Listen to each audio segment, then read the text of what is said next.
É, eu sou de família católica, minha família toda é católica. Meus pais, até hoje.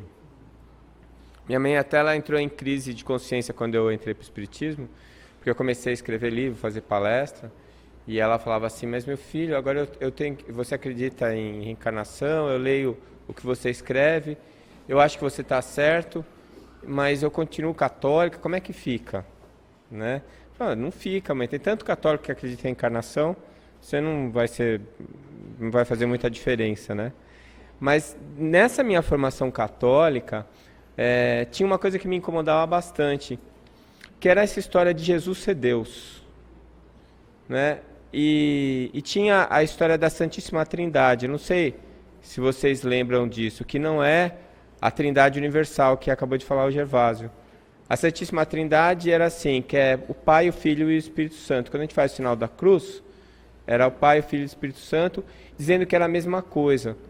E eu tinha aula de catecismo, e uma vez eu perguntei para a professora como é que era essa história, porque eu não conseguia entender. Como é que Jesus podia ser Deus? Como é que ele podia ser o Pai e o Filho? E quem era esse tal desse Espírito Santo que também eu não conseguia entender? E ela me contou uma historinha que até hoje me marca muito, que era o seguinte, ela disse que um filósofo, ele estava caminhando na praia para tentar desvendar o segredo, desvendar o mistério da Santíssima Trindade.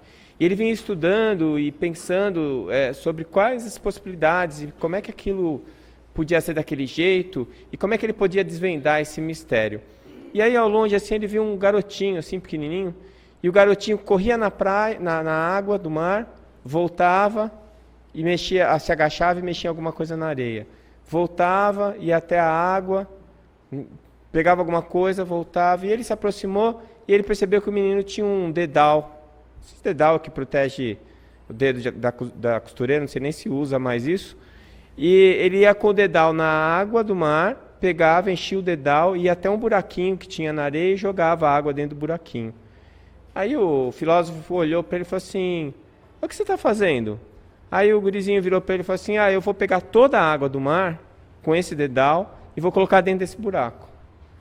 Aí o filósofo começou a dar risada e falou assim, mas você não vai conseguir fazer isso nunca. Aí vira o menino para ele e fala assim, nem você vai conseguir resolver o mistério da Santíssima Trindade. Né? Eu achei aquilo, no dia que ela me contou, eu fiquei meio incomodado com aquilo, porque eu desde pequeno eu sou muito chato, sabe? Eu sempre acho que as coisas têm que ter um porquê. Né? Sabe aquela fase que aos 6, 7 anos, que tudo que você fala, o teu filho fala assim, mas por que mãe? Mas por que mãe? Eu não passei dessa fase, eu estou até hoje. Né? Tudo tem que ter um porquê. E depois quando eu comecei a estudar, eu comecei a me preocupar com a ciência, o conhecimento, eu descobri que a ciência, ela não aceita o acaso. A gente usa certas palavras sem, às vezes, perceber direitinho o que elas significam. O prefixo "a" significa negação. Caso vem de causa. Então, acaso é o que não tem causa. Bom, para a ciência, tudo tem causa. Para a natureza, para as leis universais, para as leis da física, da matemática, da biologia, tudo tem que ter uma causa. A diferença que existe é a seguinte, às vezes a causa é conhecida e às vezes não. Então, tem algumas coisas que acontecem que elas parecem, assim, milagrosas. Na verdade, o milagre é um fenômeno notável cuja causa nós desconhecemos. Né? E aí, depois parando para ler algumas pessoas, mais para frente, alguns cientistas e alguns filósofos da ciência, certa vez eu li um texto, nem lembro de quem era, que ele falava assim, que para o físico, o conceito de Deus era uma necessidade teórica. Porque tudo tem que ter uma causa. E algo não pode ter origem do nada. Então você tem que ter sempre algo antes. Então, a teoria que é vigente hoje, que tem sido aperfeiçoada, é muito discutida sobre a origem do universo, é a teoria do Big Bang. Todo mundo aqui já ouviu falar, né? Tudo bem, o Big Bang fala de uma quantidade de matéria, de energia, tal, e tudo explicado matematicamente. Que legal, muito bom. Mas e o que tinha antes do Big Bang? Ah, não tinha nada. Se não tinha nada, da onde surgiram os elementos que provocaram o Big Bang? Então você vê que a própria ciência precisa de uma causa sempre. E aí o conceito de Deus entra como causa primária, né, de todas as coisas. Então, se eu tiver uma causa primária, aquela causa pode explicar tudo o que existe.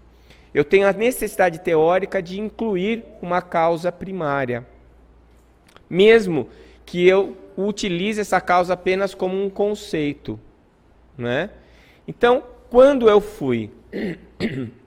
encontrei o Livro dos Espíritos e fui ler pela primeira vez, eu já era médico, eu estava fazendo pós-graduação, eu já tinha algumas coisas na minha cabeça, e aí eu fui ler, na primeira parte, no primeiro capítulo, na primeira questão, alguém sabe qual é a pergunta? Que é Deus? Né? Então, aquilo, na hora e ainda, olha, a tradução que eu li, nem todas estão assim, tem umas que tem o que é Deus. Na tradução que eu li era que é Deus, não tinha um artigo, nem quem, nem o que, né? Era que é Deus.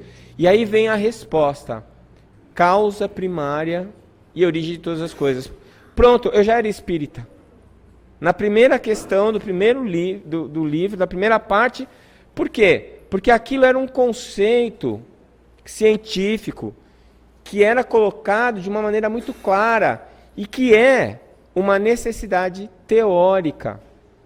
Agora, eu pergunto para vocês, vocês conseguem, nem todo mundo interpreta essas duas palavras desse jeito, eterno e infinito. Eu interpreto assim, ó, infinito. O que é o prefixo in? O que ele significa? Quem sabe? Infeliz é o quê? Sem felicidade. Infinito, sem fim. E o eterno é igual. Tem gente que usa como sinônimo, mas na minha cabeça, eterno, o infinito, ele pode ter um começo. Nós, por exemplo, como espíritos, nós tivemos um começo, mas nós não vamos ter um fim. Então nós somos infinitos. Isso cabe na minha cabeça, acho que cabe na de vocês também. Uma coisa não ter fim. Tá, mas cabe na cabeça da gente uma coisa que nunca teve começo? Dá para entender isso, não? Na minha cabeça não dá. Aí é o eterno. Então, assim, já começamos a ter problemas, porque Deus, como sendo causa primária e origem de todas as coisas, ele não teve começo, ele é eterno. E o eterno não cabe na minha cabeça, porque todos os meus referenciais, tudo que existe ao meu redor, a minha maneira de pensar, tudo está relacionado ao tempo, com um começo, meio e fim. Eu posso até dispensar o fim, mas o começo, como é que eu vou dispensar o começo? E como cientista, todo cientista busca o quê? A causa. A causa é o quê? O começo. Então vejam vocês que eu comecei a pensar num Deus um pouco diferente, aliás, muito diferente, daquele Deus que eu tinha aprendido nas aulas de catecismo e aquele Deus para o qual eu rezava. Porque eu tenho que confessar para vocês que apesar de todo o esforço da minha mãe e da minha professora de catecismo, eu nunca achei que dava para Jesus ser Deus. Porque eu não conseguia entender isso. Eu falava, mas quando ele estava na cruz, ele falou, Pai, perdoa que eles não sabem o que vai. Ele estava falando com ele mesmo. Ele tinha que ter alguém para quem se referir. E ele falava do Pai, o reino do meu Pai e tal, aquela coisa toda. Então eu nunca conseguia entender. Mas o Deus, para mim, ainda era um Deus, quem é Deus, e não que é Deus. Deu para entender o que eu estou querendo dizer? Porque assim, o Deus que eu aprendi era um ser, na verdade era um homem, na verdade era um velhinho, de barba branca, muito bonzinho, e que estava sentado num trono no céu. Quanto tempo essa imagem ficou na minha cabeça? Quanto tempo? Vocês não concordam comigo que isso é meio pueril? Que a gente já tem uma certa maturidade para a gente tentar evoluir esse conceito? Porque, vocês sabem, o que eu vou falar para vocês não é uma coisa muito confortável, pelo menos não foi para mim. Mas, assim, uma das coisas mais fortes da doutrina espírita, na minha opinião, uma das mensagens mais poderosas da doutrina espírita, é que ela diz o seguinte para você: você é o dono do seu destino. Você é que é responsável pela sua vida e ninguém, absolutamente ninguém, pode influenciar, pode modificar sem a sua vontade a sua vida. Se você é feliz, é porque você construiu essa felicidade. Se você é infeliz, é porque você construiu essa felicidade. E isso é uma excelente notícia. Por quê? Porque eu não preciso mais ficar esperando alguém me fazer feliz. E eu não preciso mais ficar reclamando que alguém está me fazendo infeliz. Porque está tudo na minha mão. Isso é ótimo. É uma ótima notícia. Mas tem uma péssima notícia que vem junto com essa. A péssima notícia é que é você que é o responsável pela sua felicidade e pela sua infelicidade. E que ninguém pode fazer nada para você ser feliz. E é você mesmo que vai ter que tomar conta. Então a mesma notícia que é boa é ruim.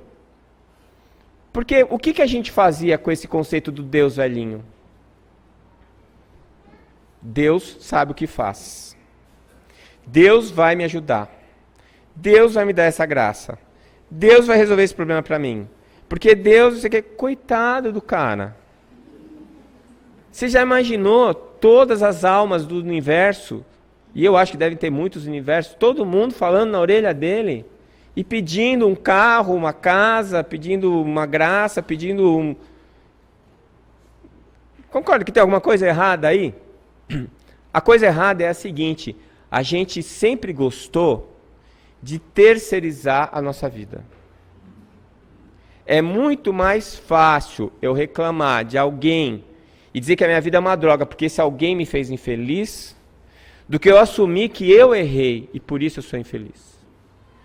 É muito mais fácil eu ficar sentado esperando vir a minha princesa encantada ou o meu príncipe encantado, do que eu tratar de construir uma vida em que eu me satisfaça comigo mesmo e com as coisas que eu faço. Eu sempre brinco com isso. Beijar o sapo para virar príncipe, eu acho que é impossível. Mas todo mundo que casou com o príncipe, quando beija, que é o casamento, vira sapo depois. Não é? Porque se você casou com alguém que você acha que vai te fazer feliz, a única coisa que vai acontecer é que você vai se decepcionar com ele ou com ela. Não porque ele é ruim ou ela é ruim, porque você criou uma expectativa que é uma ilusão da sua cabeça e que você terceirizou para aquela pessoa. Não pode dar certo.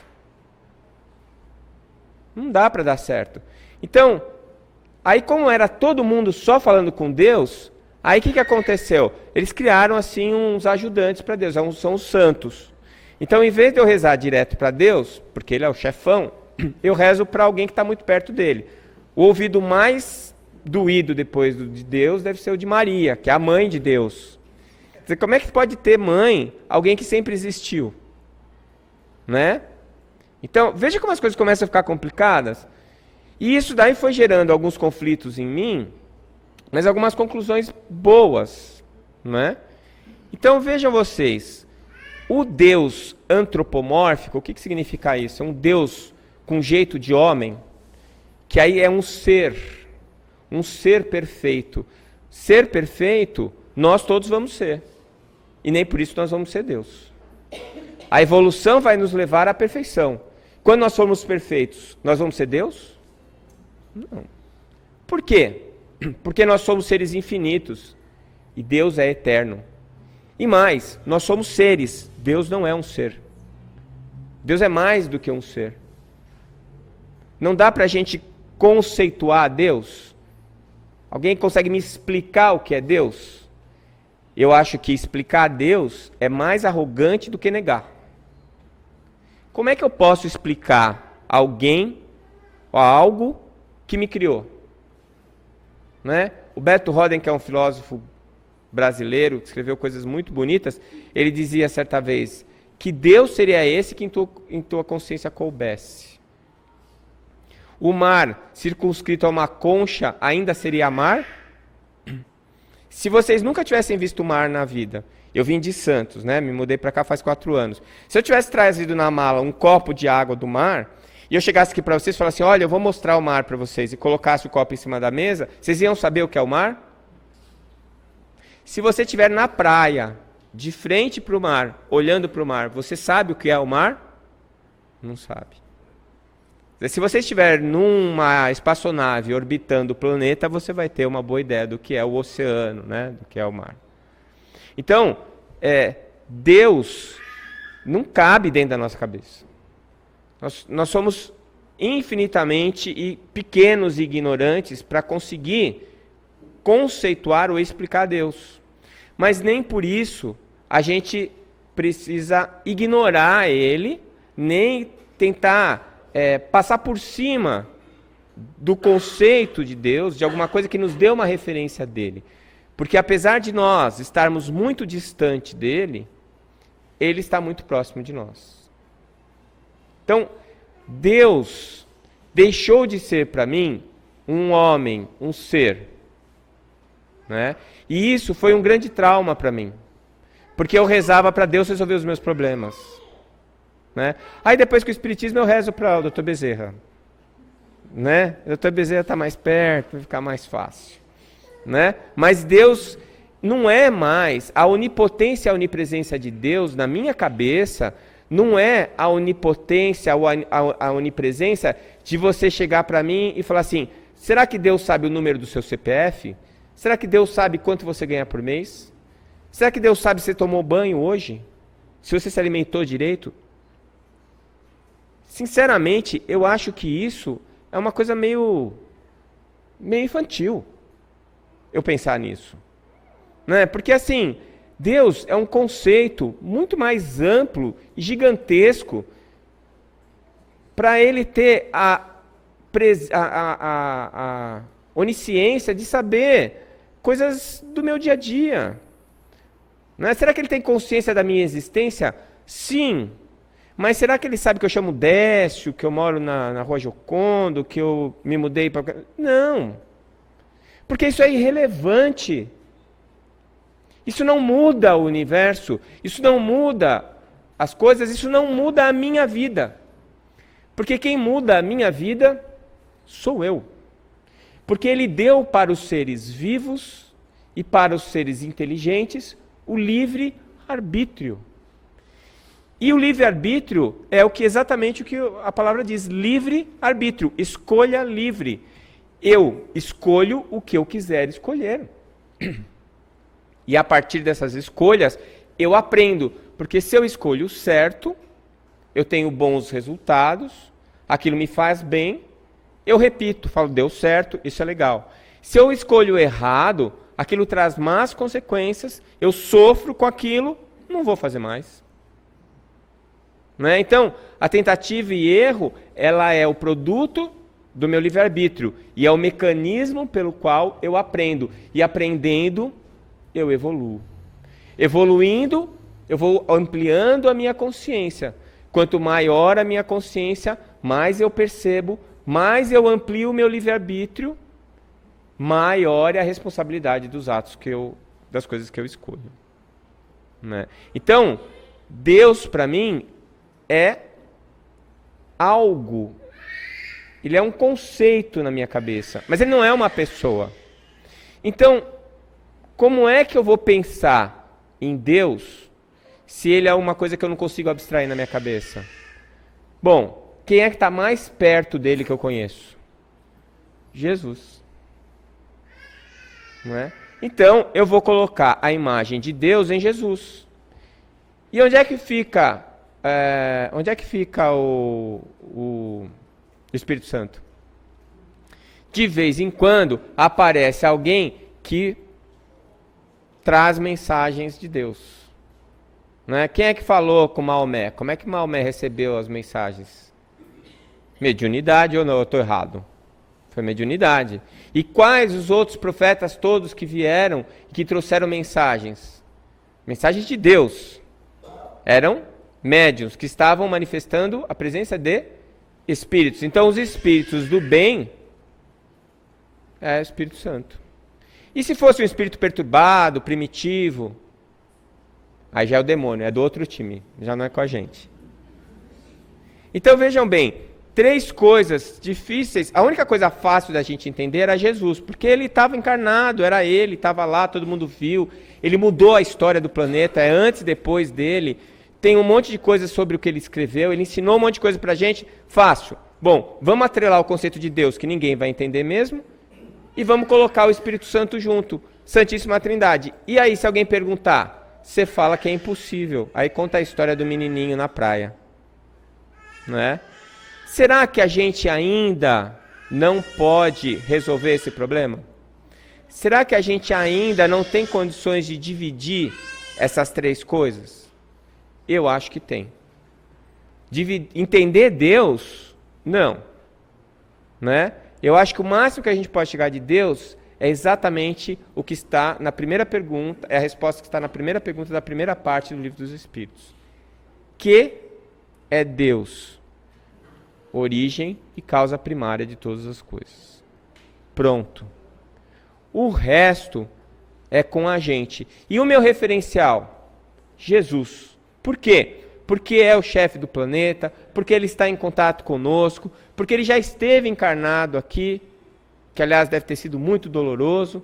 Todo mundo fica lamentando, né, a crucificação. Ele devia estar bem feliz no dia da crucificação, porque estava indo embora e tirando do sapato 24 o pé 42 dele. Né? Agora, encarnar deve ter sido muito, muito, muito difícil para o espírito que já estava vivendo num plano que não tinha nem matéria.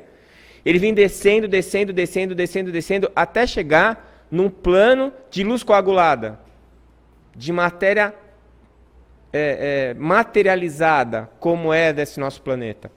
Esse sacrifício de Jesus demonstra o que é um amor incondicional. Um espírito que não tem mais o que evoluir, um espírito que já está numa outra condição, fazer um esforço desse, e ainda assim, né? Como deve ser chato você estar do lado de pessoas que você ama e que não entendem droga nenhuma do que você está querendo falar, não é? Você vê a pessoa fazendo bobagem, você vê a pessoa errando. Todo mundo deve ter um exemplo desse aqui em casa, na família. Você vê que o cara está tomando um caminho errado, que ele vai se esborrachar, vai dar tudo errado na vida dele. Você fala, ele menospreza, ele dá risada, ele te xinga, ele fala que você não sabe nada, que você é careta, que é isso, que aquilo. Depois, quando a coisa acontece, né, e tudo vai por água abaixo, aí fala assim, puxa, bem que ele falou. Às vezes fica até com raiva, fala, ele me botou praga. Né? Não era para acontecer, ele botou praga, deu tudo errado. Quer dizer, tem gente que aprende, tem gente que não aprende, né? A gente vai batendo a cabeça na parede até o dia que a gente resolve parar de bater a cabeça na parede e descobre que não é legal. Né? De qualquer maneira, ele é uma excelente referência. E ele nos trouxe o caminho de aprendizado para que nós possamos evoluir no sentido de entender cada vez mais este conceito de Deus. Agora, Deus é a causa primária e origem de todas as coisas.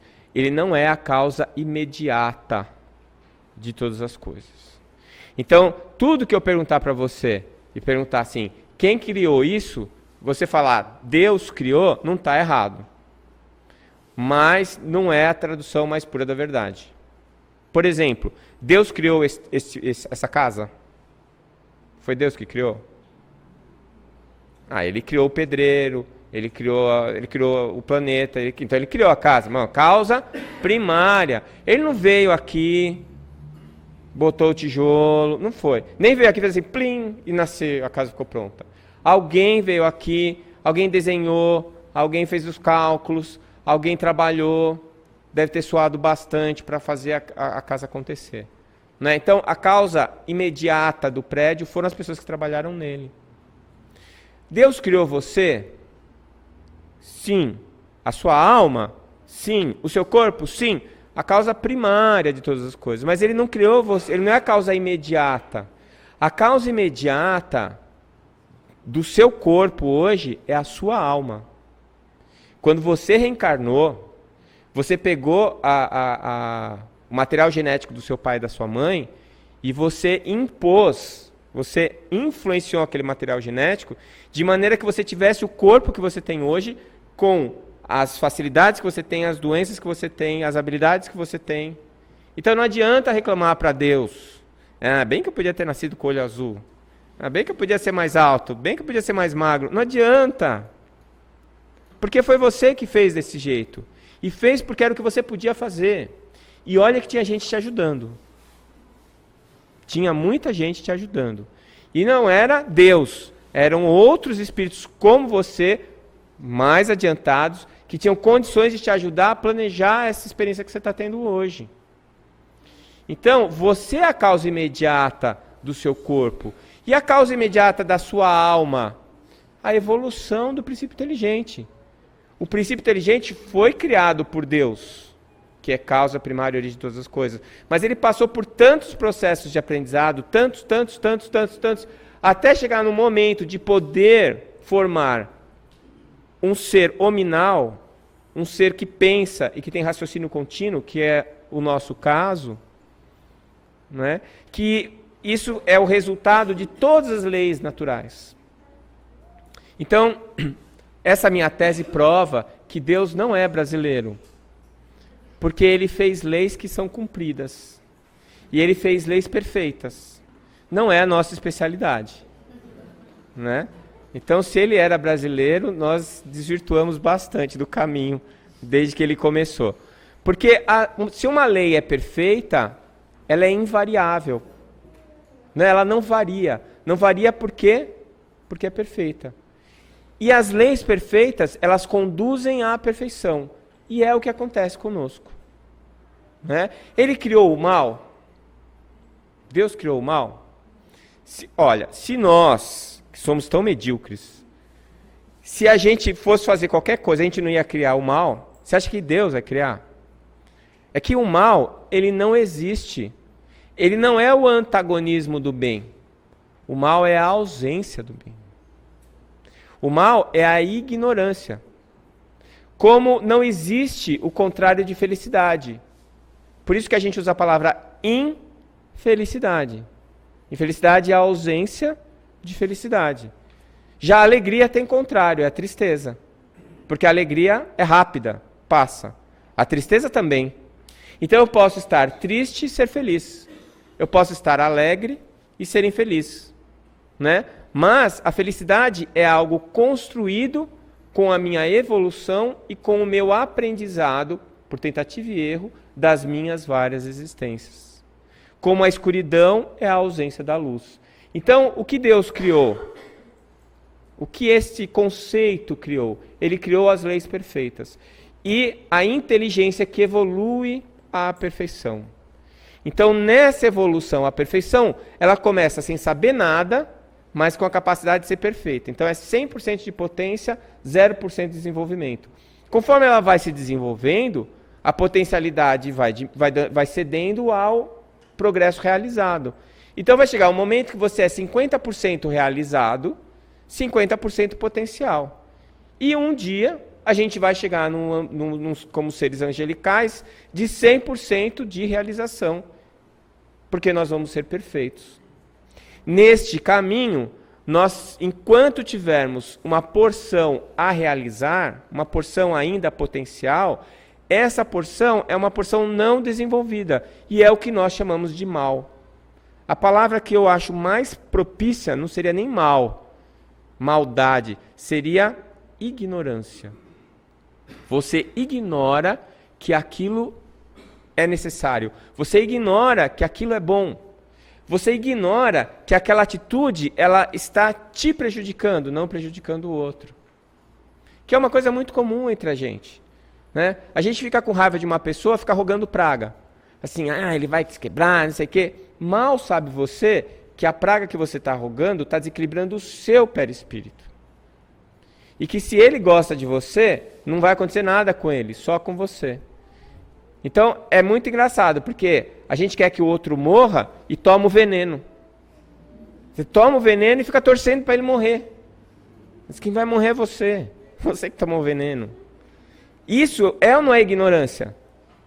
Então, a maldade, geralmente, é a ignorância. Tanto é que quantos e quantos exemplos a gente tem na história e no próprio Evangelho de pessoas, de espíritos, que de uma hora para outra perceberam que estavam no caminho errado e corrigiram o seu caminho. Paulo de Tarso. Matou, torturou. Aí fala assim, virou santo de uma hora para outra? Não, ele já era uma pessoa super dedicada, ele já tinha fé, ele acreditava em Deus, só que ele não sabia como fazer isso. Ele achava que ele tinha que impor a lei sobre as pessoas para que Deus pudesse, para que ele pudesse exercer a fé dele. Aí, no deserto, indo para Damasco, ele tem a visão de Jesus, mediunidade de novo. E aí ele percebe que tudo que ele sempre acreditou, num Deus único, na bondade, no amor, estava certo. Mas que tudo que ele fez para celebrar esse Deus que ele acreditava, estava errado. E aí o que ele faz?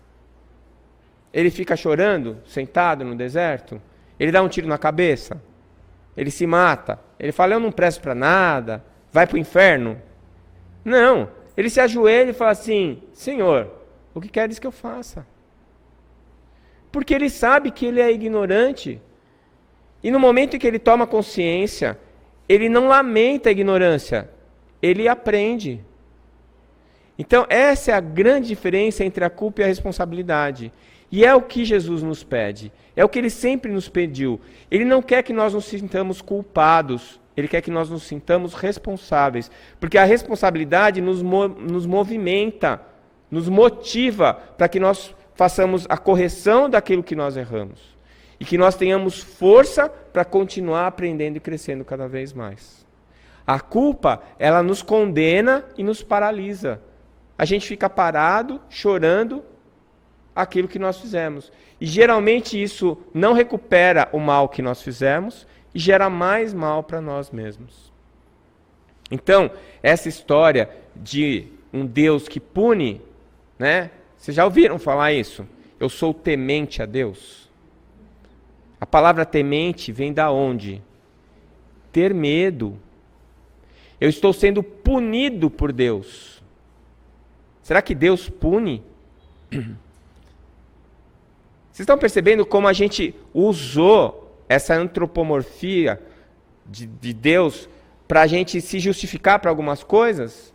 Quando eram os deuses romanos, a gente punha um defeito e uma virtude em cada um deles e optava quem que você ia seguir, de acordo com o que você achava legal aquela virtude, se achava bom.